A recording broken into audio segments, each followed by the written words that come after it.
I made a terrific video for the letter L, and unfortunately, after uploading the thing, which took 2 hours, YouTube says that I've got to do some crazy stuff, which I can't do on my phone, to get to the point where I can upload things that are over 15 minutes. So let's try to make this one very fast, because I have a lot to say.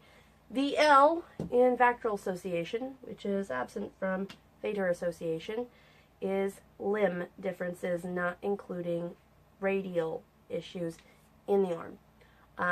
So while I do have radial issues in my arm because my radius bone, that is the one close on the thumb side, the other is the ulnar. Over here, ulnar radial bone. It allows you to turn your hand like so. Not so much. I have highlighted my my old surgery scars so that you guys can get a good idea of what you're looking at, because it doesn't really show up very well on the camera. So I've got my Harry Potter lightning bolt on this side, and I've got my 5-pointed star that is actually all scar tissue. So I've had my anti-possession symbol since 1986, just for anybody keeping track. Limb anomalies, not including radial, even though I group my radial in with the letter L, so people don't ask me about my kidney issues, which I don't have.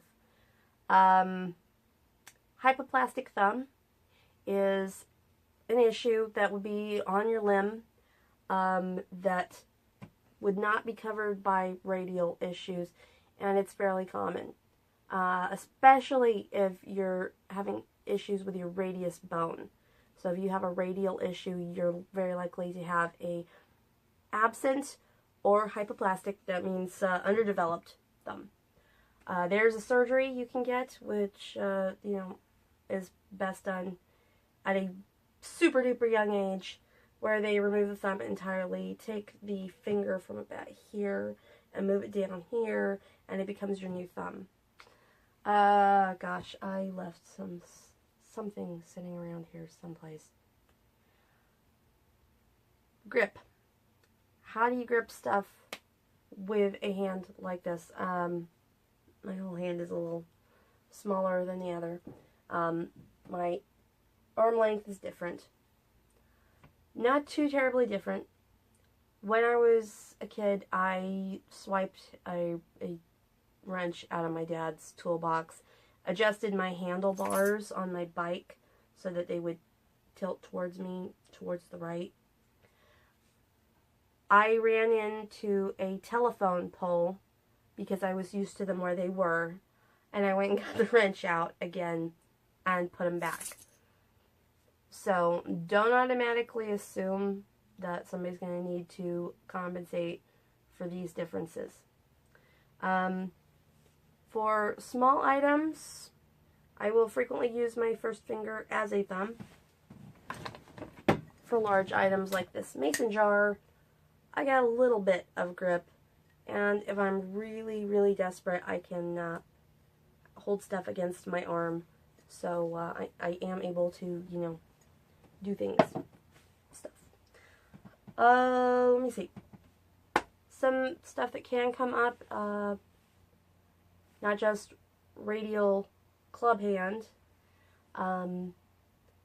which I had several surgeries for, but I guess didn't take as well as they could have. Clubfoot is one. Any limb abnormality at all can be an issue with the VACTERL L. And a lot of folks, if their child is born with VACTERL Association and they have issues in their legs, amputation and prosthetics can be very, very helpful for these folks. That is entirely up to the families to decide on. When I was a kid, I don't know the full scope of this, but I'm told that my doctors decided that I was using my hand well enough that they weren't going to do the polycization surgery. I really think that had I had it done at a really young age, it probably would have been better. If I had had my hand put up onto the end of my arm, which apparently I had a pin in here to hold it out straight, but I don't think they actually moved the location of my hand to the end of my arm. I think they just stuck a pin in there. But that was the 80s, and we're so much more advanced on this stuff now. Now, I really can't see getting any of that done, because I would just have to learn to use my hand all over again. All over again. And it has taken me 30 years so far, so what's the point? So I'm just going to stick with this, okay? Should I get it chopped off in a freak accident and get a really cool Luke Skywalker arm?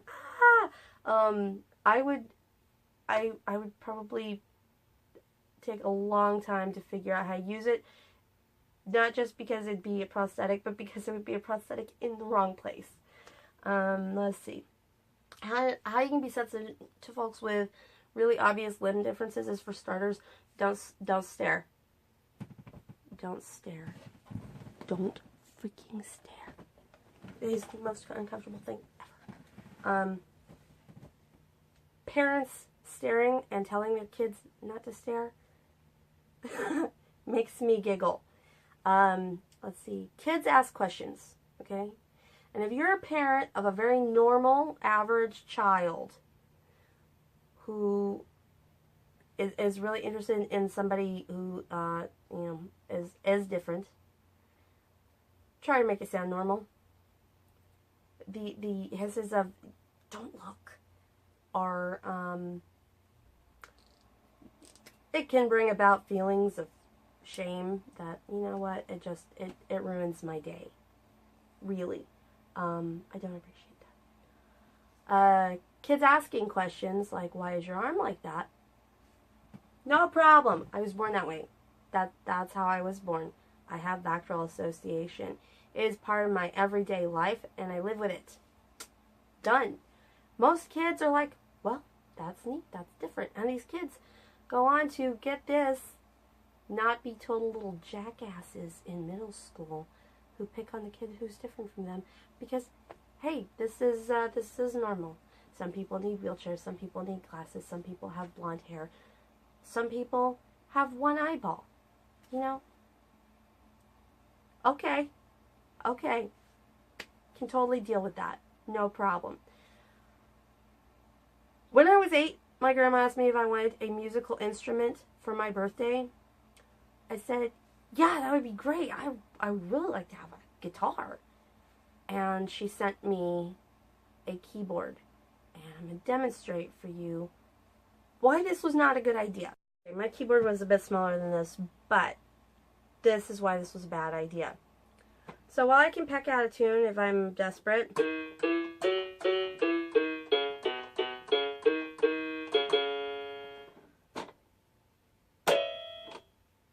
not so much. So, this is my BC Rich Warlock. Sometimes people know their limbs a lot better than you would give them credit for. So,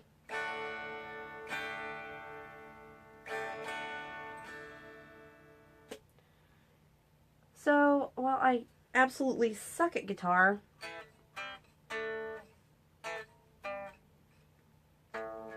okay, whatever, we're done with that. I'm not even warmed up, and it's not plugged in. I don't even know if you can hear it anyway. It makes me happy, so that's good enough. Good enough.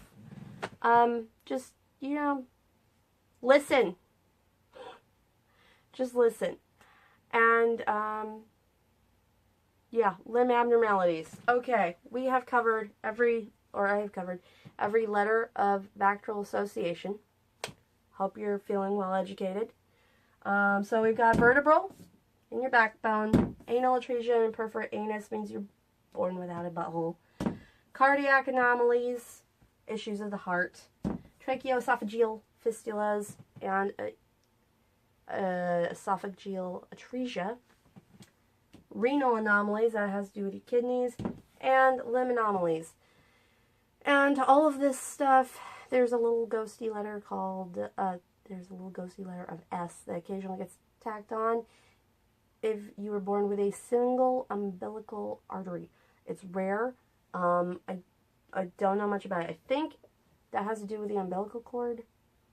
So it's more of a pregnancy issue than a lifelong thing. And that would be going to the... I really don't know. I just didn't think it warranted its own video. But I didn't want to leave it out. Single umbilical artery, if somebody's got an S on there. Now you know. I'm going to keep making these videos, so if you have questions, if there's stuff that you want to know about, I'm totally after it. I don't have my ready torn up Twitter paper. At Sarah with an H likes that. At Sarah likes that is my Twitter handle. It will be in the description. And you guys can comment, send me messages publicly or privately, and say, hey, I want to know, could you talk about whatever? And I'll be like, yeah. And I will continue to make videos about how my life is different with these issues, and maybe you can learn some more stuff with me. So that would be cool. Alright, I don't know what my next video is going to be, but hopefully it will be as badass as all these other ones. So I will see you guys then.